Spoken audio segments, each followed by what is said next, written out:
Hello and welcome to SPM IAS Academy daily answer writing session. इस session में हम आपके साथ एक क्वेश्चन डिस्कस करते हैं, उसका सॉल्यूशन आपके साथ डिस्कस करते हैं and you can submit your answer on our Telegram group.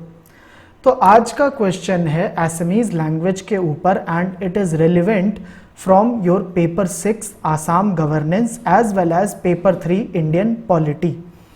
Question बोलता है that there have been demands to declare Assamese as a classical language recently, और उसके बाद वो आपसे तीन चीजें क्वेश्चन पूछ रहा है। First, it is asking what is a classical language. Second, what is the criteria for declaring the classical language, and third, what benefits does a classical language enjoy. तो क्वेश्चन बहुत ही स्ट्रेट फॉरवर्ड है, तीन चीजें आपसे पूछ रहा है और ये तीन चीजें आपको आंसर करनी है। इसमें से जो पहला पार्ट है क्वेश्चन का और सेकंड पार्ट है क्वेश्चन का, that has been directly addressed in the 14th February 2020 newspaper by Satyajit sir. चलिए अब देखते हैं कैसे इस क्वेश्चन को आंसर कर सकते हैं।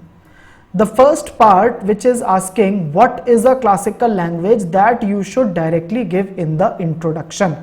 आप बताएंगे कि classical language generally ancient language और प्रेस्टिजियस लैंग्वेज को बोला जाता है जिसकी अपनी खुद की इंडिपेंडेंट लिटरेरी ट्रेडिशन हो और उसका एंशियंट बहुत सारा लिटरेचर भी उसका एग्जिस्ट करता हो। तो ये एक लूज डेफिनेशन आप ऐसी बना के दे सकते हैं। तीन चीजें होनी जरूरी हैं। पहली बात, एंशियंट होनी चाहिए लैंग्वेज, प्रेस्टिजियस लैंग्वेज होनी चाहिए, उसका खुद का अपना लिटरेरी ट्रेडिशन हो, मतलब बहुत लोग उसको पास्ट में लिखते हो और बहुत सारा लिटरेचर हो उसका, और उसको इस एंशियंट लार्ज रिटन लिटरेचर उसका होना चाहिए।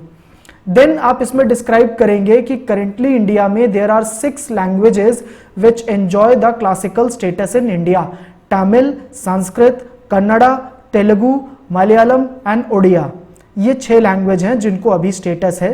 And you can also mention that all these 6 classical languages are listed in the 8th schedule of the constitution. Now this statement is just to show your extra information, कुछ इससे है नहीं. It has not got anything to do with your answering the question. This is just showcasing your information that you can often do in answer while writing answer, just to showcase your information. You can write about such things. Otherwise इसका कोई use नहीं है. अब आते हैं second part पर question के। That is what is the criteria for declaring the classical language. The first criteria is that language must have a history, और हिस्ट्री होनी चाहिए कम से कम 1500 से 2000 साल पुरानी, 1500 to 2000 ईयर्स ओल्ड पुरानी। सेकेंड बात है उस लैंग्वेज की कि उसका एंशियंट लिटरेचर और टेक्स्ट उसके होने चाहिए जो कि बहुत ही वैल्यूएबल समझे जाएं by the generations of the speaker, मतलब generation after generation the speakers of that language must consider that old ancient literature as very valuable and must continuously refer to them. इसका मतलब हो जाएगा कि इससे पता चलेगा कि एक डिस्टिंक्ट कल्चर चला आ रहा है उस लैंग्वेज को लिखने का और पढ़ने का, अनब्रोकन कल्चर है और लैंग्वेज डेवलप होती रही है over a period of time. The third है this literary tradition of the language must be original. वो ओरिजिनल होना चाहिए और किसी और लैंग्वेज से बोरोड भी नहीं हो, और ऐसा भी नहीं बोला जा सकता कि ये लैंग्वेज दूसरी लैंग्वेज से डिराइव हुई है। उसका अपना खुद का एक ट्रेडिशन होना चाहिए जो कंटिन्यू हो रहा हो। और चौथी बात है कि वो जो क्लासिकल लैंग्वेज होना चाहती हो, that must be distinct from that old classical language and literature must be distinct from the modern, and there may also be a discontinuity between the classical language and its later form or offshoots। मतलब जो classical antique language है, ancient language है, उसके और जो modern उसका version है उस लैंग्वेज का, उसके बीच में डिसकंटिन्यूटी हो सकती है and it can be distinct from the modern also. तो ये 4 चीजें हैं, दैट इज अ क्राइटेरिया। ये जो पहले 3 है, these are the important criteria. Fourth is just a condition कि हाँ ऐसा हो सकता है, otherwise these 3 are the important criteria. After describing the criteria, let us come to the third part of the question, which is saying that what benefits does a classical language enjoy. देखिए, पहला benefit होता है कि उस classical language के लिए international awards दिए जाते हैं, और 2 इंटरनेशनल अवार्ड दिए जाते हैं उस क्लासिकल लैंग्वेज के स्कॉलर्स को, और these are international award, not national but international awards. Second benefit होता है कि उस क्लासिकल लैंग्वेज के लिए सेंटर ऑफ एक्सीलेंस बनाया जाता है, जहां पर उस क्लासिकल लैंग्वेज के ऊपर रिसर्च होती है, उसके स्कॉलर्स को पढ़ने के लिए बेस्ट क्वालिटी की फैसिलिटीज मिलती हैं, and more students are encouraged that they can study that classical language by establishing a centre of excellence for the studies in that classical language. Third होता है कि प्रोफेशनल चेयर्स बनाई जाती हैं उस लैंग्वेज के लिए. प्रोफेशनल चेयर्स बनाने का मतलब है कि जो यूनिवर्सिटीज होती हैं वहां पर जो प्रोफेसर्स होते हैं उनको चेयर्स दी जाती हैं. चेयर्स देने का मतलब है कि उनको कुछ फंड दिया जाता है, ग्रांट दिया जाता है, और डिक्लेयर करा जाता है that this professor is holding a chair in the name of this for study of this purpose. तो इससे क्या होता है कि वो जो प्रोफेसर होता है वो उसको माना जाता है कि ये उस चीज पर रिसर्च कर रहा है और उसकी उस चीज पर बहुत अच्छी कमांड है. ये चेयर्स डिक्लेयर करने से किसी भी एक सब्जेक्ट पर ज्यादा से ज्यादा रिसर्च होती है, बिकॉज फंडिंग मिलती है प्रोफेसर्स को, रिसर्चर्स को, एकेडमिशियंस को, और वो बेटर काम कर पाते हैं. तो अभी हमारी सरकार ने यूजीसी को रिक्वेस्ट करा है कि आप क्लासिकल लैंग्वेजेस के लिए कुछ ऐसी प्रोफेशनल चेयर्स एस्टैब्लिश करें, and this can be started with the central universities first. तो ये 3 बेनिफिट होते हैं क्लासिकल लैंग्वेज के. Then there are also other benefits.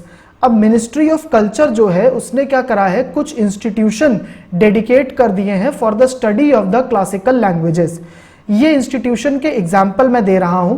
जैसे संस्कृत के लिए इंस्टीट्यूशन है Rashtriya Sanskrit Sansthan New Delhi, and there are other institutions also. Similarly Telugu और कन्नड़ा के लिए जो सेंटर है that is centre of excellence for studies in the respective language at the central institute of Indian languages में सेंटर ऑफ एक्सीलेंस बना दिया गया है. That's a separate centre only for Telugu and Kannada.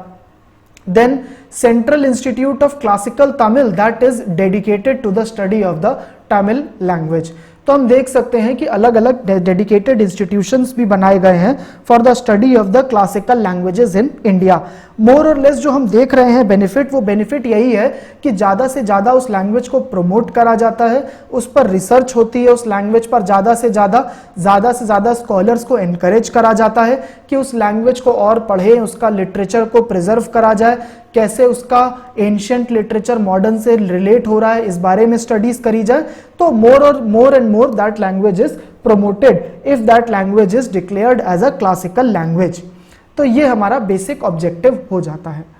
अब आते हैं इस आंसर के एंड में क्या लिखेंगे. देखिए, क्वेश्चन तो बहुत ही स्ट्रेट फॉरवर्ड था. क्वेश्चन में 3 चीजें पूछी थी, आपने तीनों आंसर कर दी. लेकिन आप केवल ये 3 आंसर करके ही नहीं रह सकते, बिकॉज अगर ये क्वेश्चन आता है आपके पेपर 6, दैट मीन्स आसाम के लिए जो डेडिकेटेड पेपर है, अगर उसमें आ जाता है तो केवल ये 3 लिखने से आपको एवरेज मार्क्स ही मिलेंगे. क्यों? क्योंकि ये चीजें सबको पता है. ये तो बहुत ही स्ट्रेट फॉरवर्ड चीज है. अगर किसी ने भी न्यूज़पेपर अच्छे से पढ़ा है तो उसको पता होंगी ये सब बातें. इससे आपको एक्स्ट्रा मार्क्स नहीं मिलेंगे. अगर ऐसे क्वेश्चन में जहां पर हर चीज बहुत ही स्ट्रेट फॉरवर्ड है, वहां पर एक्स्ट्रा मार्क्स चाहिए, अगर वहां पर एग्जामिनर को इंप्रेस करना है, जहां इंप्रेस करने का कोई स्कोप नहीं है, वहां पर इंप्रेस करते हैं अपनी थिंकिंग से. अब देखिए, यहां पर वे अहेड में आप लिख सकते हैं कि promotion of Assamese language is important to preserve our culture. I am answering this part from the point of view of paper 6. वहां पर आप लिखेंगे कि हमें अगर अपना असमीज कल्चर को प्रिजर्व करना है तो हमें अपनी लैंग्वेज को प्रमोट करना पड़ेगा. अब एक बात, अगर आपने थोड़ा सा भी असमीज लैंग्वेज का हिस्ट्री पढ़ा है या विकिपीडिया पेज ही देखा है तो पता चल जाता है कि जो ओल्डेस्ट एंशिएंट जो असमीज टेक्स्ट है that is barely as old as just 1000 और 1100 ईयर. तो ऐसा भी नहीं है कि हमारी जो एसमीज लैंग्वेज है that is as old as 1500 to 2000 year, जैसा कि रिक्वायरमेंट है for being declared as classical language. तो वो शायद इस पर डिबेट करेंगे स्कॉलर्स। इस पर मुझे और आपको नहीं पता कि क्या एसमीज लैंग्वेज इतनी पुरानी है कि उसको डिक्लेयर करा जाए classical language. So that is a debatable issue. तो आप यहां पर लिख सकते हैं, in this regard even though many scholars might debate on whether एसमीज language is old enough to qualify for the classical language status or not, government can take following step for the promotion of the Assamese language। तो आप क्या कर रहे हो, अब आप बता दोगे अपने मन से प्रमोशन करने के लिए क्या स्टेप चाहिए। इवन दो क्वेश्चन में पूछा नहीं है, बट जब आप ऐसी बात करते हो तो आप कहीं ना कहीं एग्जामिनर को इंप्रेस कर रहे हो अपनी एक्स्ट्रा नॉलेज दिखा के, जो पूछी नहीं भी है। अब इसमें कुछ बेसिक सजेशन आप लिख सकते हैं, ये आप कहीं भी यूज कर सकते हैं।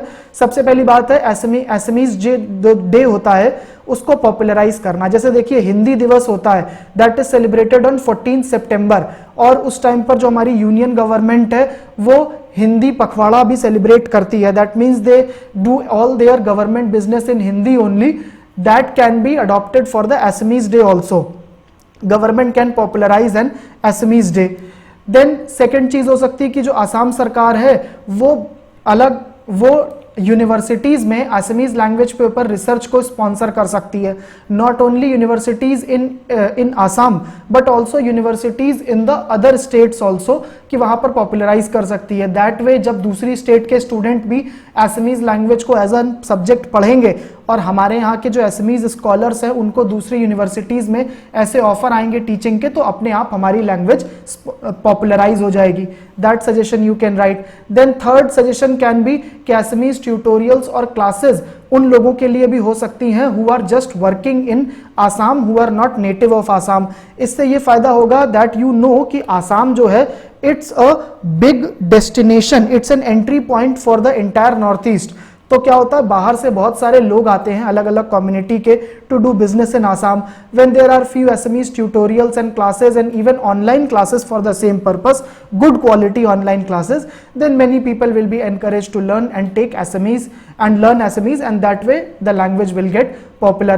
And fourth is a very cliched suggestion, बहुत ही सिंपल और हर बार जो बोला जाता है कि स्कूल चिल्ड्रन को एनकरेज करा जाना चाहिए कि वो ज़्यादा से ज़्यादा Assamese जो है रीड एंड राइट करें। अभी हम में से बहुत लोग बोल तो लेते हैं Assamese बट उतना अच्छा लिखने में नहीं है, इवन दो APSC एग्जाम में एक पेपर Assamese लैंग्वेज पर क्वालिफाइंग रखा गया है। So these are the things which you can write in this answer. This is it for today's session. Thank you.